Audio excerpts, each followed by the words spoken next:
Welcome to the Sensual Canvas, a soft landing space where creativity flows and presence becomes art. This season, I'm joined by creators, feelers, and soulful storytellers, each exploring the richness of self expression and sensual living. So take a deep breath in, settle in, and let's begin. I'm joined today on the Sensual Canvas with the beautiful Sophie Power. Yes. And Sophie is incredible. She is what I deem like a sensual coach because she Mhm. deals with sensitive topics around depression and anxiety. So a lot of times we think that sensuality is just this like beautiful, magical experience, but actually a huge part of what I think sensuality is too is feeling into your body those feelings that we might not always feel so comfortable in. Mhm. So Sophie, welcome. Thank you so much. I'm excited to be here and nice to speak to you again after some time. It's been some time already. Tell Yeah. me a little bit about your business. I'm always so like just felt when I come across your content because it's not the normal content that you really see on social media. It's Yeah. very real, it's very raw, and sometimes it even triggers something in me like, oh wow, like that brings me back to a time when I dealt with my anxiety at its like ultimate worst. And so, yeah, tell me a little bit about your business. Well, I founded Inner Bloom Collective last year, and I am currently building my community up. And basically, the reason that I wanted to become a coach and really build up this community was because there wasn't a specific coaching program that I found where it would deal with depression and anxiety in a way that I would really need to. I've had really great mentors, I've had really great people that have helped me along the way. But actually, what I needed was something really focused on mental health. So I've also had therapists, but for me personally, I didn't really resonate with therapy. I don't know, like I go to therapy and they are asking me how I feel and how I connect with what I'm saying, and they're trying to like support me, but I never really truly felt like there was a solution. And that's basically what I've been trying to build, and why I took some time out and really focused on, okay, what did I need in that moment? What solutions did I need? What type of therapy methods can I learn to bring into a coaching program that is really going to give people the strategies and the the coping skills to kind of start to heal? So yeah, when we talk about being sensual with ourselves, really the biggest part for me was building a business that was based on self-trust, was built on really trusting yourself that you can heal, but it takes some time. And I think like a lot of things out there on social media, like if you do this in 10 days your anxiety will reduce, if you do this on 10 days you know you won't feel your depressive symptoms as much. And for me it was quite frustrating, because when you're in that moment and you're trying to find a solution, you're trying these things and they're not working for you, so you're like, well, I must be broken. I need to be fixed. So that was why I built In a Bloom Collective, and I want to bring together a community of women who are going through things like depression, anxiety, burnout, who are absolutely exhausted, but are able to reignite that spark in a community and kind of find themselves again and start to build trust within themselves, because that's the key. That's the key, is building trust within yourself. And so beautiful. And honestly, like when I first heard about your title, The Inner Bloom, I was like, that's so like essential. Like you healing within, like before like the outside is Mhm. it's so underrated, I feel. Like we're all about like social media nowadays and like the person you see on the outside. And so to actually like hear that the work that you're doing starts from within, like it's going to impact so many women. It's going to really like transform like how we see each other like as women. So Yeah. so beautiful. Yeah. I I'm looking at your gorgeous flowers in the background, Yeah. and for me, like, when I think about, like, nature, when I think about those types of things, I really have this, like, softness about me, but I'm wondering, like, in your own business, like, do you feel, like, a softness, like, when you're, like, creating, like, your content? Like, how do you bring, like, that sensuality into your creative space?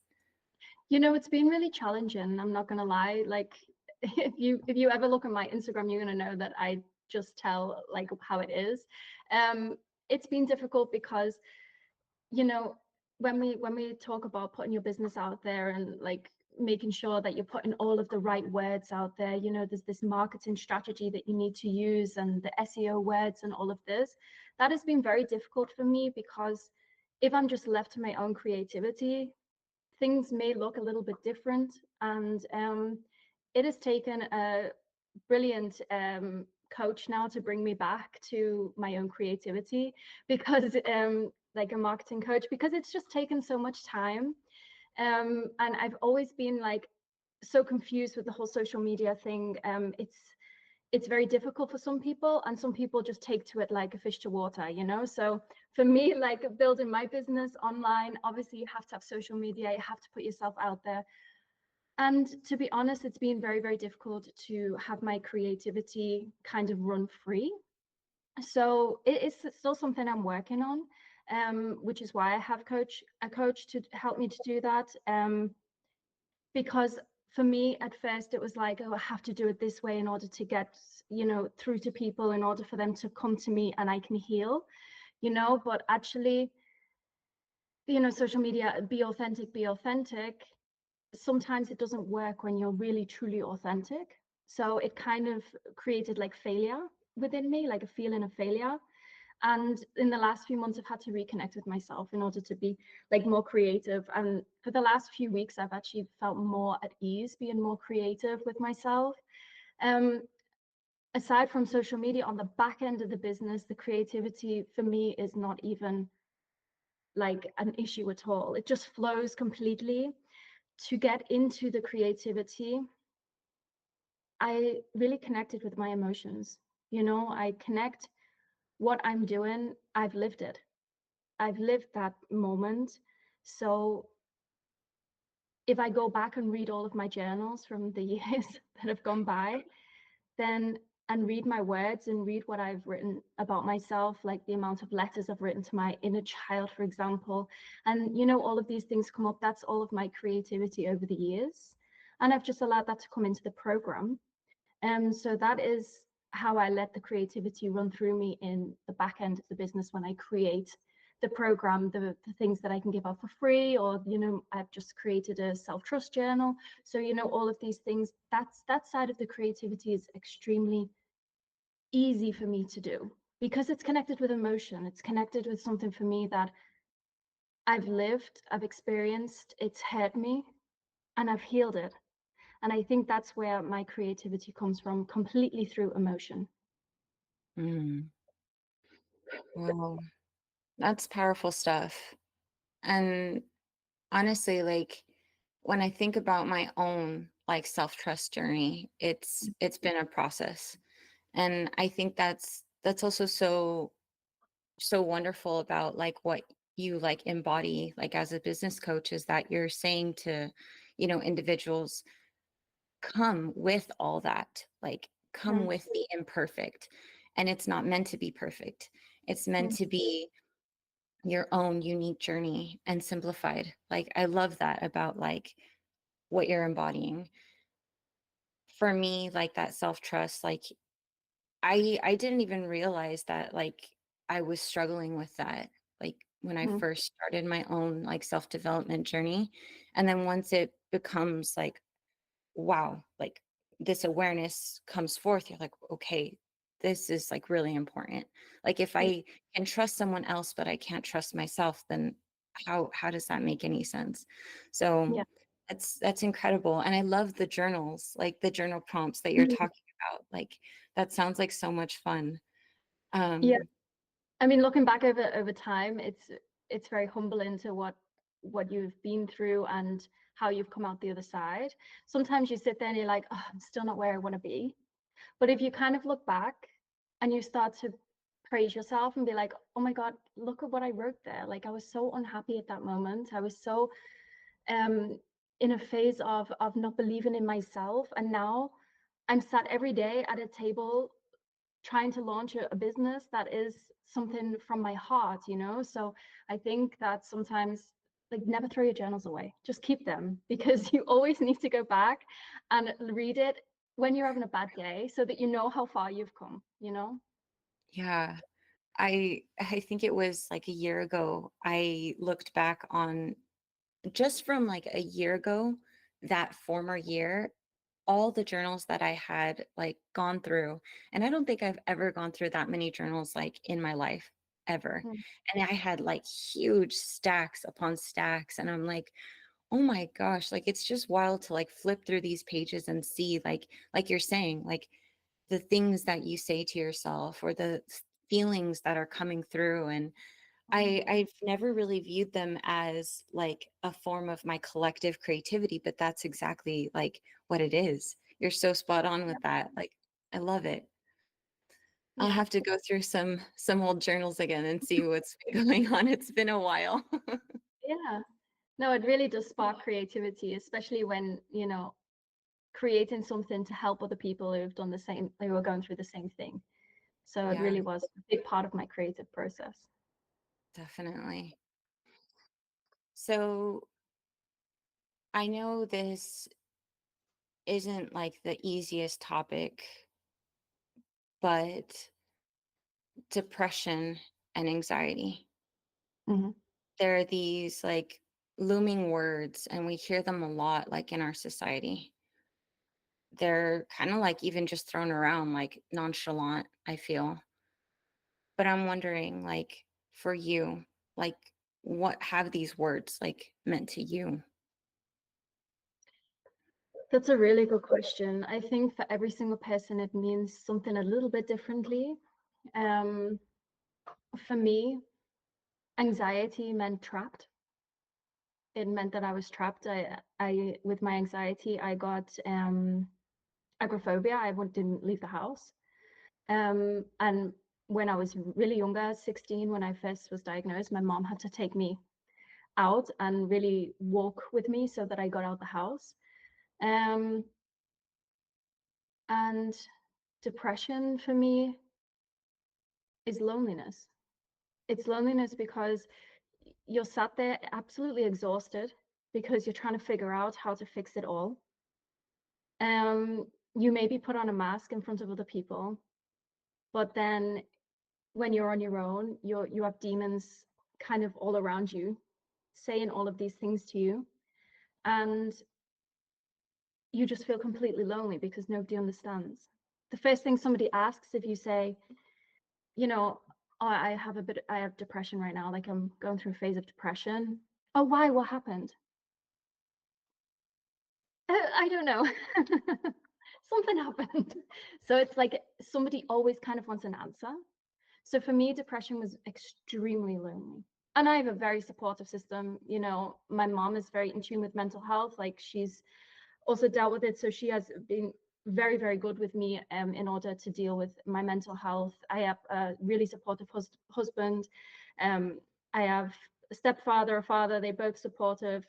But still, I dealt with severe, severe depression, and still I felt they didn't understand me. Even though they probably did understand slightly how I felt, you still feel very, very lonely. Hmm.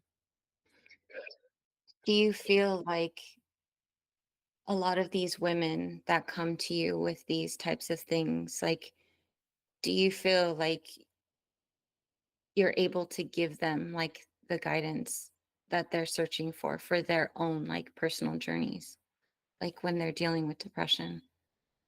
I think a lot of the time, of course, it's about guidance, and that comes. But for the first 2 or 3 sessions, for me, um, it really is about holding space, and it's allowing them to really say things that they couldn't say to people they're very, very close to. Um, Obviously, if things get said that are concerning, then obviously it's straight away, okay, go to this organization, go to the doctor or whatever.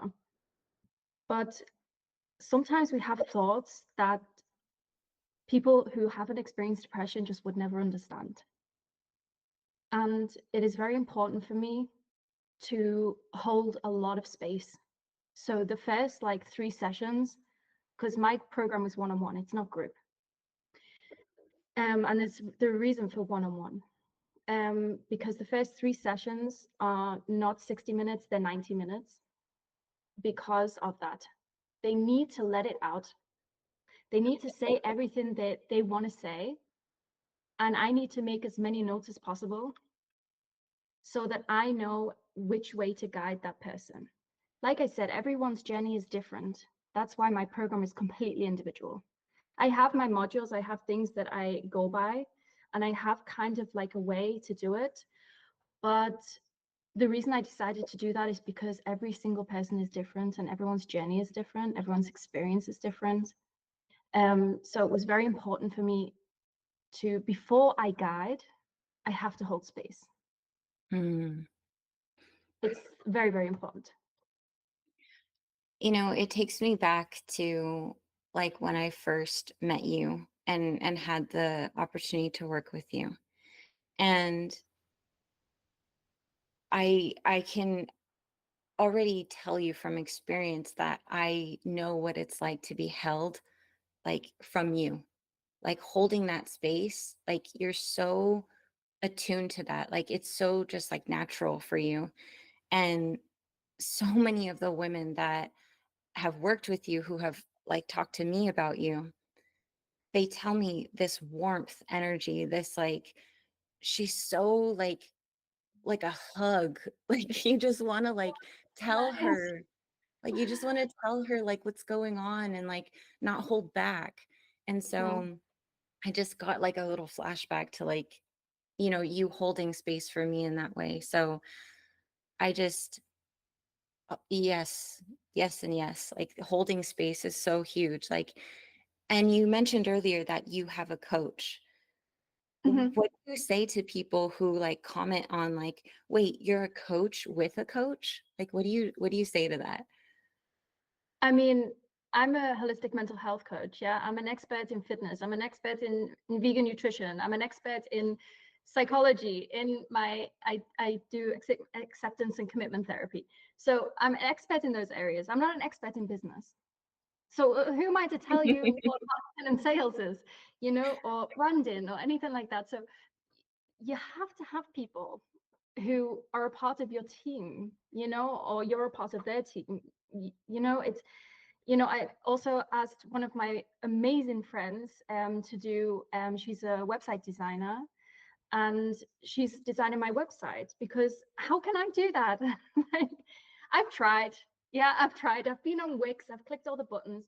I think that even as a coach, and I think as well, when I get even more clients and it's more of a busy schedule for me, I'm going to need a mental health coach. Every single psychologist out there has a psychologist. You need to be able to give what you kind of receive, the energy, to other people too. And I think it's very important to be able to share your experiences and to have somebody give you their advice, and to say, okay, sometimes in your sessions, maybe do it like this so that you don't take too much on, or, there, everybody is learning. And I think there's nobody that is more expert than the next person. We're just all experts in our own ways. And we all have our own kind of fields that we work in. And I think that everybody can learn from one another. So people who say, hey, you're a coach and you have a coach, yes, because everybody needs a coach. Everybody. And especially in the psychology field. Tell Yeah. me a little bit more about like your psychology journey. Like what like attracted you to that field? Honestly, like my mental health. So because I was diagnosed at 16 years old and we go to university at 18. At first, I did tamper with the idea of doing dance because I loved it, and theatre. But then my mom was like, do you want to? And I was like, oh, okay, I'm going to do psychology. So when I started studying psychology, I loved it. I just loved all of the theories and learning all about like the development of the brain, like how all of these little bits like make up the who we actually are, all of these connections, and actually like what can go wrong and how it goes wrong and how to rewire this and how to like how your childhood affects your adulthood and all of these things. For me, it's very it's theoretic, but it's still very logical, because it's very like, okay, well, if I feel like this as an adult, this must mean something happened then as a child. So then I have to look at that. How am I going to heal from that? How do I release then the trauma from the body? Then comes in the fitness, the nutrition, somatic work. So everything is connected. And last year, when I was going through a big change in my life, I started to study acceptance and commitment therapy. Because it was a therapy group that I'd been to for my own depression. And it was one that made logical sense for me. All the other therapists that I've been to, I said before, hadn't kind of given me solutions. And this therapy group started to give me some solutions and started not to just say to me, think positively, just reframe that. Just think, just meditate for 20 minutes. Girl, I can't meditate. Like I sit there and I'm like that. No, I can't do it. Like, it's so insane to me how people can meditate. Respect, because I just can't at all. But this was kind of like, it's basically about looking at your core values, moving towards your core values to be more aligned with yourself, and to really see where your blockages are that are kind of stopping you from living the life that you want to live.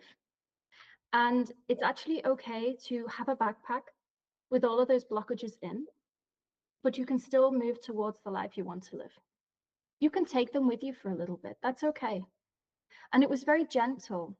And it started to make me more gentle. And it started to make me more acceptant of who I was. And I think my journey with psychology has been one that has been up and down, because obviously with therapies, I've really lost my last nerve with some therapists. So I really didn't like some therapists. Whereas now I found a psychology field that I really enjoy, that I love to teach, and I love to guide women in. So I think when we talk about psychology, not every aspect of psychology is for everybody. You have to find like your way. Some people really like, going into like attachment theory and really figuring all of that out. Some people love to do inner child work. By the way, me too. I also have it in my program. I love it. But for me, the ACT therapy was the best one that I found. So my journey, like this, like a, bit of a roller coaster. Yeah. Like us all, I feel like no one's journey is like just linear, just like straight. It'd be way too Like, boring. yeah, exactly. So you talked about dance, and I'm wondering, do you bring that into your program like now? Sometimes I had a client like last week, and she's in Berlin, so she came over to my place for the session, and we did some dance. Yeah, it was kind of to reconnect again with the body and to kind of move how the body feels like it to move. And you really see at first, like sometimes like they're so unsure, they don't know what to do, and then all of a sudden you look over and they're like, woohoo, like everything's going crazy. So it's like then they're like really enjoying it. But not with everyone. Like I have another client from London, and she does dance parties for her movement because she doesn't want to do a full fitness routine. So we've said, okay, great, you walk and then you do your dance. And she does that at home. So yes, dance does come in, but I'm not an expert at dance. I don't dance a lot myself. Maybe I should do that more. Yeah. I saw like how your energy lit up when you spoke about it, like when you were younger, so Yeah. that's why I ask. I'm always so curious if like certain aspects of like that self-expression are still like coming through sometimes, like as adults. I know Yeah. that for me, that was what art was to me. It was that thing that always lit me up, like as a young child and as a teenager. And then, going into my 20s, it just kind of became like it just dwindled. And then I kind of just let it not be part of my life, even though I Mhm. loved it so much. So the fact that I got back into art like after all this time, like it's such a refresh, and like I'm coming back to myself through that form of expression. So when I hear that people love and enjoy dance, I'm always so curious, like, do you still dance? Like do you I mean, still I definitely dance around the bathroom, so every day. I love that so much. Yeah, I've had some pretty intense like dance sessions where for healing, and I feel like sometimes when like that energy has been stored in the body like for so long and it's like just been stuck, like you can't help but just like moan and scream or even just like cry because it's just like releasing itself from the body. It just feels so like freeing. Yeah. I've done like some somatic shaking sessions where Mm. I've screamed and cried. Um, yeah, I don't know what the neighbors must think because we're in like a block of flats. So it's like, I don't know. I do things like that on the regular, just to kind of like release the trapped energy. Yeah. Yeah. My former apartment, oh my gosh, like the windows would shake when you would just like step on the floor, like upstairs. And so I have no idea what anyone thought. The whole room is like shaking. So I totally get Yeah. it. So tell me, this part of your life, like this blooming part of your life, what do you feel like is calling to you like next? Hmm. I I really would like to build my community up. Um, what's calling to me is to find those women who need me. Um, and I try not to get frustrated because it's a big, big internet out there that people kind of get lost. Um, what I'm doing is what's calling me. It's what's getting me up every day. I'm sitting me down at my desk and putting my computer on and making sure that I am working hard to build this community. On August 1st, I am opening the doors to my online community, um, which is going to be for the whole of August because it's my birthday, €20 a month, but then it'll go up to €30 a month. And there is a lot of offers in there, a lot of resources, like a forum for everybody to connect. And really, what my goal is to see other women supporting other women in this journey of really coming out of exhaustion, coming out of depression, and really helping each other reignite that spark that they have been missing for so long. A lot of us go through life kind of numb to what's around and numb to what we're actually meant for. And over the last year, I've really realized this is what my destiny is. Like, this is what I'm meant to do. And every time I coach someone and I get feedback, it's always the same. Like, it's always the same stuff, like what you said before, like, you're so warm, like, you're so open. So I know that this is what I'm meant to do. And it is calling to me. And I think the more my journey, I think we're going to be on a healing journey for most of our lives. So, um, the more my journey goes on, the more I connect to myself, the more I give to the community. And that's where I am right now in my business, in my body. That's what I am given. Mm. And I feel it so deeply, Sophie. Like the work that you're doing, like you can just tell, like you don't even have to know you very long, and you can see that you're so passionate about this type of work that you're doing, and you're so educated and knowledgeable. And so that just takes it one step further. It's like not only are you passionate about the work, but like you're so well informed. Like you know this work because you too have done it yourself. Mhm. So that's powerful stuff. And not many coaches can say that, firsthand. Like Yeah, sometimes they could just, know it like through a textbook, but not actually like be living it. You know what I mean? yeah, yeah. So I'm curious, um, for any listeners out there, like stuck in their own depression or self-doubt, like what's one small practice or like shift you'd encourage them to try like today?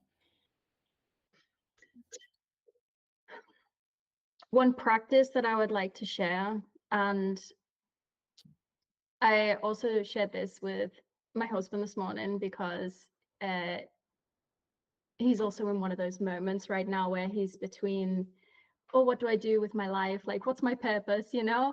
And really write down what you love.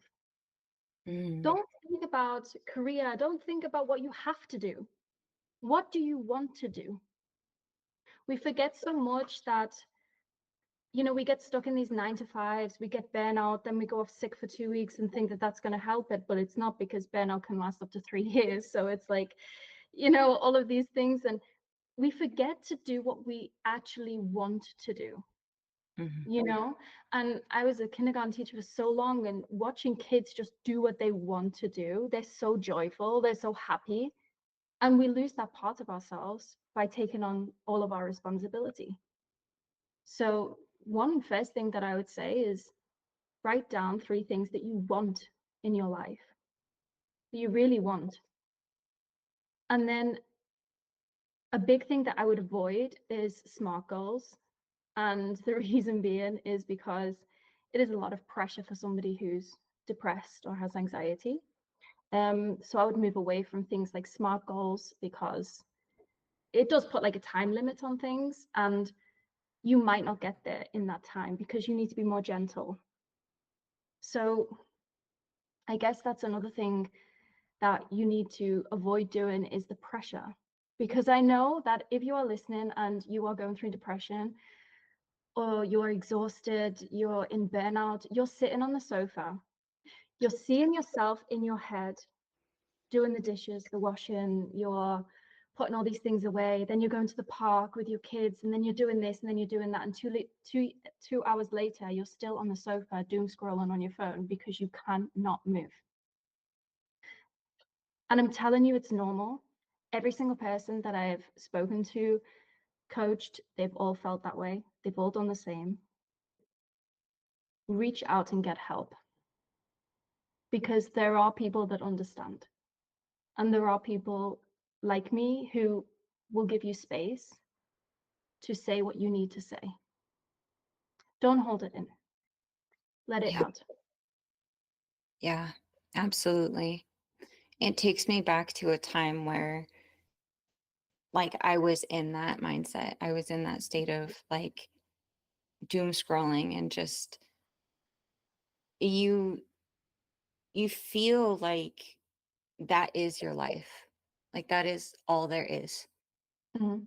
And you're in this like repetitive pattern day in, day out, and you're just like, this is who I am. Like that's all there ever will be. And it's like, it's just, it's beautiful to know that there's people like you out there, like wanting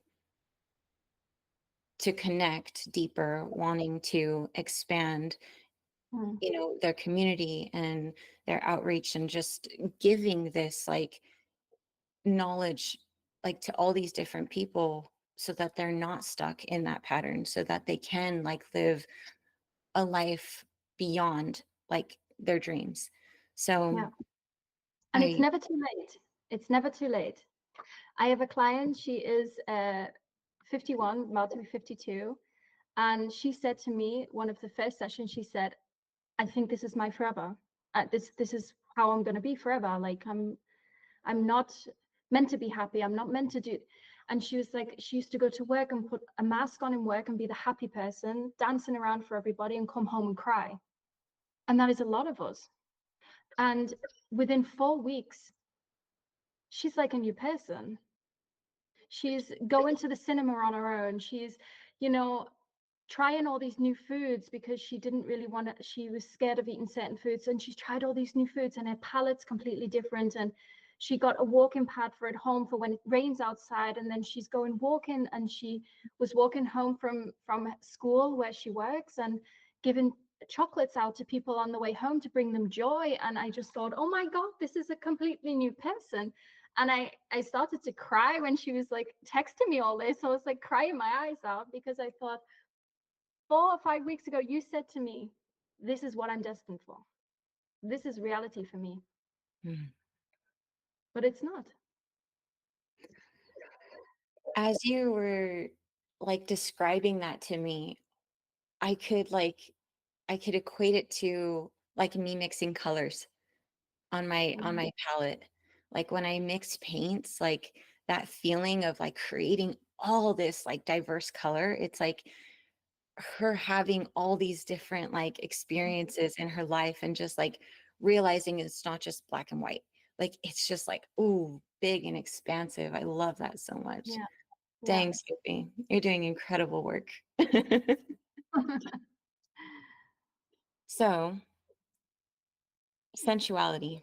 We talked a little bit about it at the beginning, Mm. but I mean, I firstly want to know like, how do you define like sensuality? Not just in your business, but just as like a female in this day, like in this day and age. Sensuality has been very difficult for me in terms of accepting my own body and accepting the fluctuations that I've had in my body.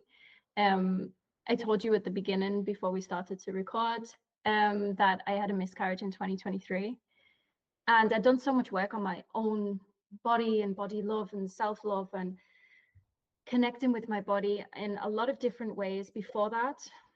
And after that happened, I completely lost connection again. I punished my body for so long, and it has taken me a very, very long time to get there.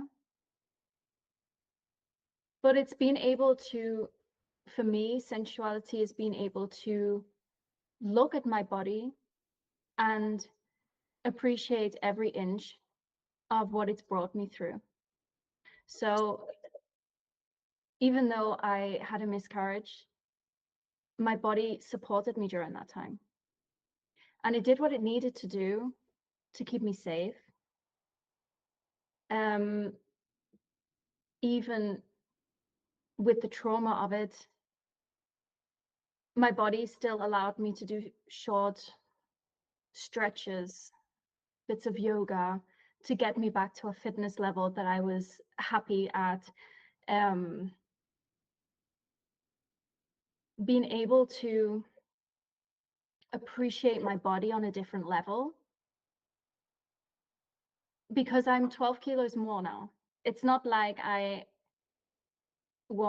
am now the same weight as what I was before I got pregnant. I'm 12 kilos more. And for me, that was a difficult pill to swallow because we're taught all the time, everywhere, you have to be a certain way in order to be beautiful, in order to be sensual, in order to be that person. And for me, I had to connect with myself again in order to connect with my husband as well. So you have to touch your own body. You have to feel your own body, feel the skin, feel, are you warm? Are you cold? You know, I sleep naked all the time. Like I don't sleep with clothes on because I got used to doing things like that to appreciate my body, to let my body breathe. And it's been a long journey. And I think I still have a way to go. But building that idea of being sensual with yourself first being able to touch yourself, being able to appreciate yourself, being able to look at yourself in the mirror and say beautiful things about yourself, being able to wear what you want to wear and express yourself through your fashion is also something. I was hiding my body under baggy clothes for so long, and now I don't do that. Um, I think that it is a lot of different things for me, really. And I think also feeding your body the right way, you know, understanding that your body is literally your temple, like you have to treat it with respect. Um, but it's a journey, and I'm still on it. It's been very, very difficult for me after my miscarriage to get to that point where I'm okay to wear tighter clothes and go out and strut my stuff in the street. It's a confidence. You can't be sensual if you're not confident. Mm.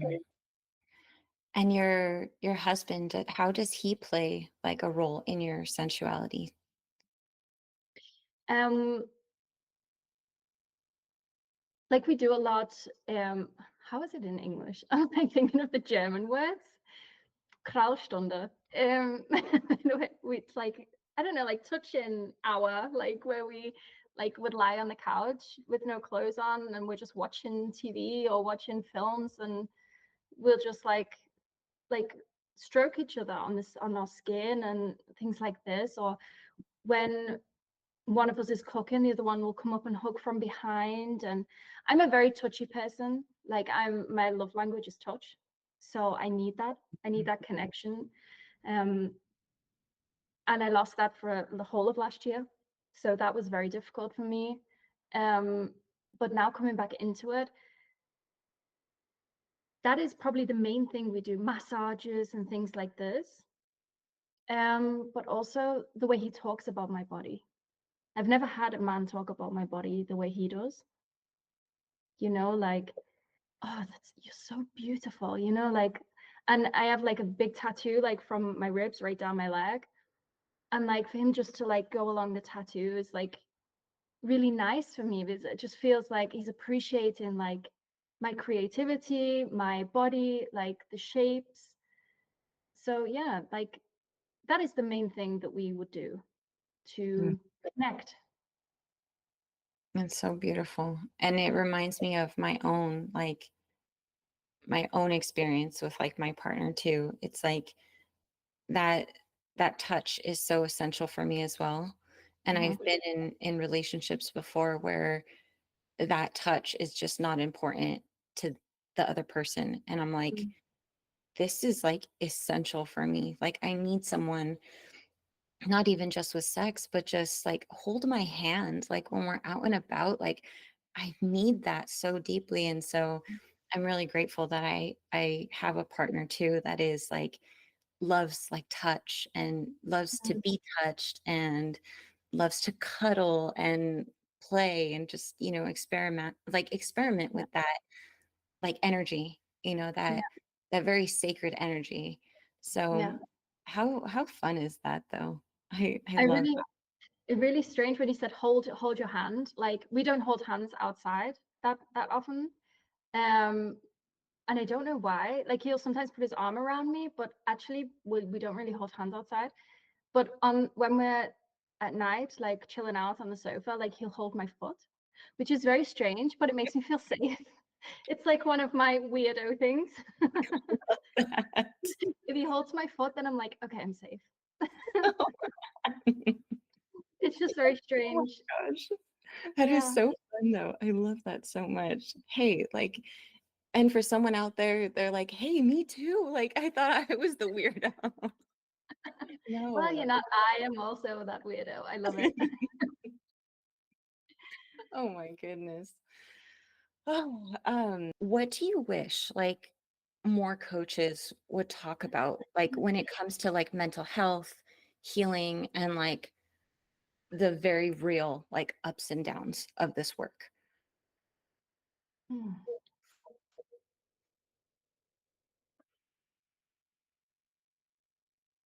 This is hard. Um, There is a lot. Mhm. I think some coaches kind of hold back on how they feel to kind of make their clients feel safe. And it's just never going to be the coach that I am. Um, you're always going to see on my Instagram if I have a bad day and how I cope with that, because a lot of coaches put that out there that they are perfect in a sense, look at my perfect life type thing, look at how much I've healed, look at all of this. And that's not the reality. The reality is that everybody has bad days and everybody is different. And the narrative shouldn't be, if you do this, this, and this, then that's going to happen. The narrative should be that life is just going to be like this, It's not going to be going off. For me, my job is to give you an empty toolbox and to give you suggestions of tools you should put in it, so that when you're finished with me, you can take out your toolbox on those bad days, look through it and go, I'm going to take that one out and I'm going to work with that one today. And I think that coaches promise to fix everything. And as soon as we start using those words and start using those premises that we're going to fix everything and everything's going to be great, you've already lost. Because that's not human. So it's not possible. So I wish more coaches would be more real. Hmm. This word fix Mm, implies that there is something broken, exactly. and we're not broken. No.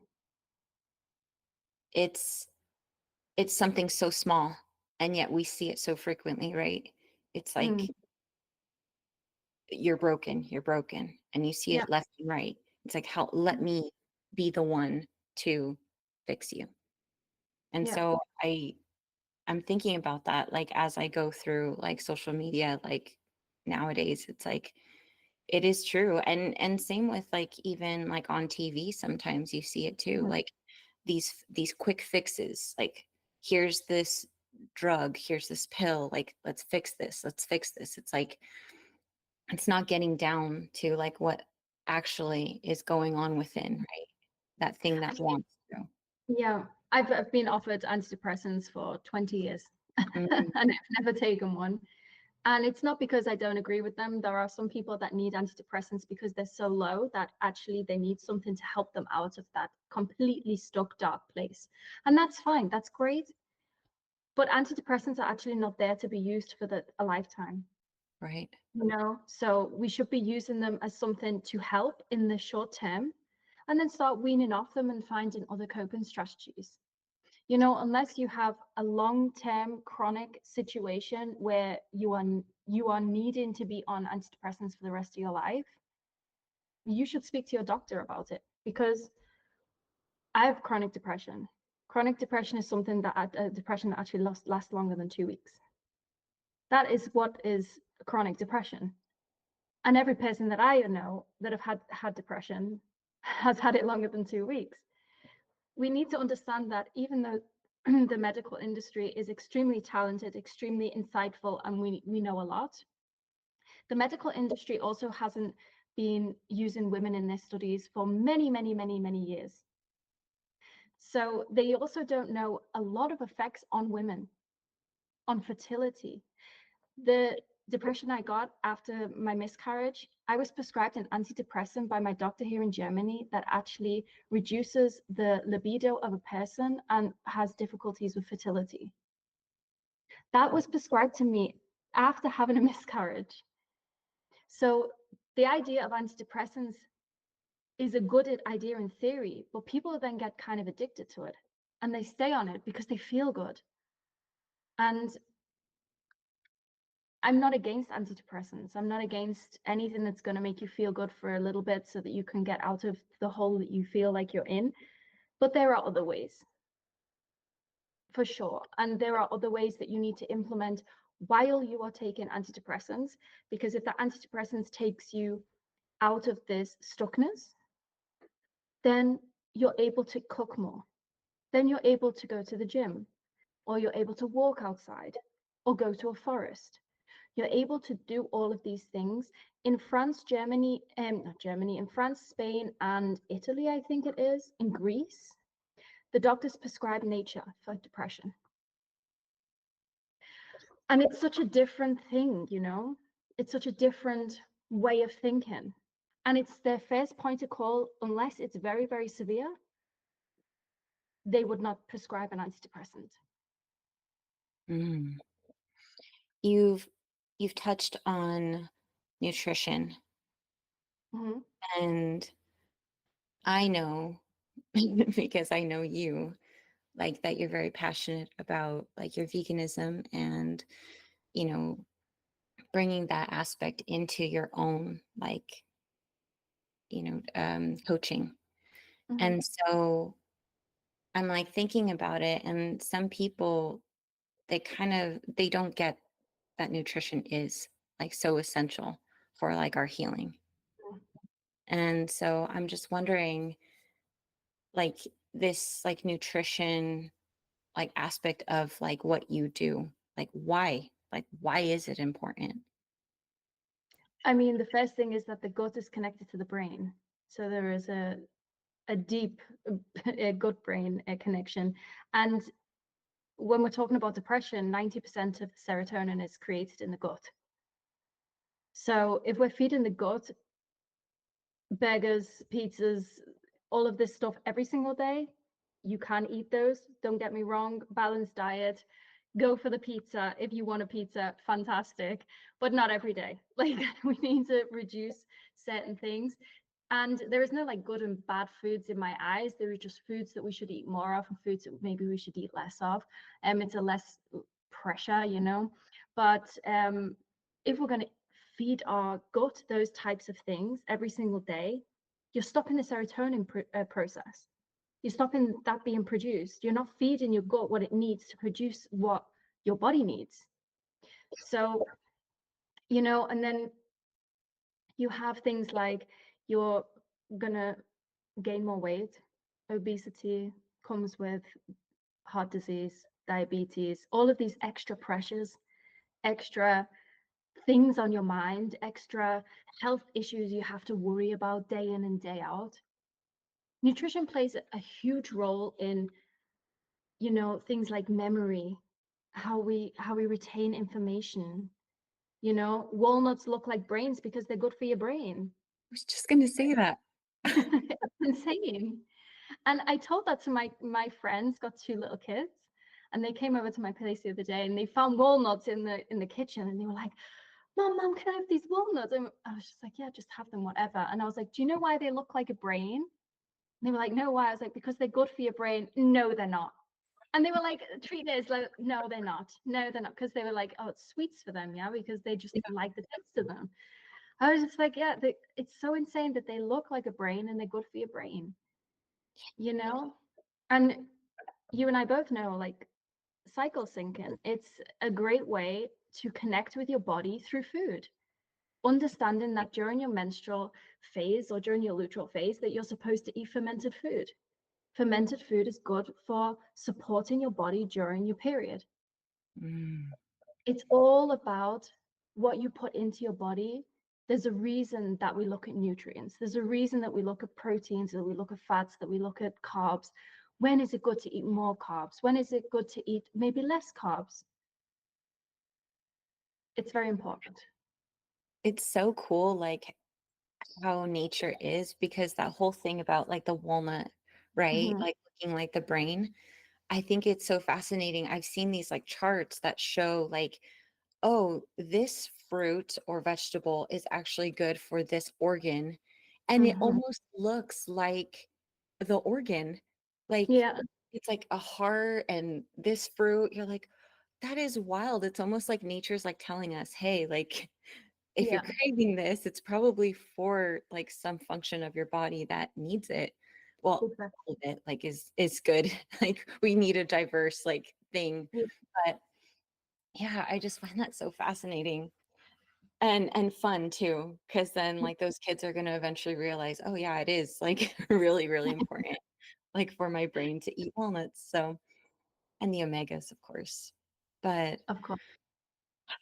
Sophie, it's been so wonderful speaking to you, and Yeah. it's it's so refreshing to hear you speak about these different like things that you're doing, and how you're just like just coming like full force in your own energy, your own unique energy, like, and just sharing like with the world. So I'm so grateful that you came on and Thank you so that you had much. this discussion with me, because I know that whoever reaches out to you because of this will just immediately know like that hugging, like warm energy that I'm Yeah. talking about. Like, Yeah. Yeah, I always think that about my nan, and my mom, like they've both got that energy as well, like where mm. you go there to their home and you just want to give them a hug straight away. So I get that definitely from them too, like for sure. Yeah, so it's nice to hear because it's like what I think about like the women in my family. So It like runs in your family to just be so like warm. exactly. I love it. Well, thank you again, and Thank you I'm so looking much. forward to all the incredible things that you're creating for the future. Yeah, And yes, I'm there. I'm watching. thank you. Thank you for having me. It's been wonderful. I hope you're leaving this conversation feeling a little more sensual. I hope that in bringing someone on like Sophie Power, that you feel into yourself. And if these symptoms, or you're experiencing symptoms of depression, anxiety, if you feel like there's patterns that are linked to these things, I hope that you seek out someone who will guide you, who will hold space, and truly be a light towards something bigger than this current mindset, than this pattern that keeps you stuck. I myself have gone through that, and so I know what it's like to feel like there's no life outside of that feeling. So, if this episode spoke to you, let it move through you today. And maybe placing, your hand on your heart, or taking a moment for intentional breaths is what you need. I invite you to do that today. Don't rush. Just allow yourself to be present and really to settle into this beautiful reminder that there's so much more for you out there, even though it may not feel like it right now. Um, until next time, keep that sensual breath alive. Keep feeling into yourself, and know that you're not alone, that there's people out there who are seeking you. And if you know anyone who could benefit from this type of work, send them this video. Send them Sophie Power.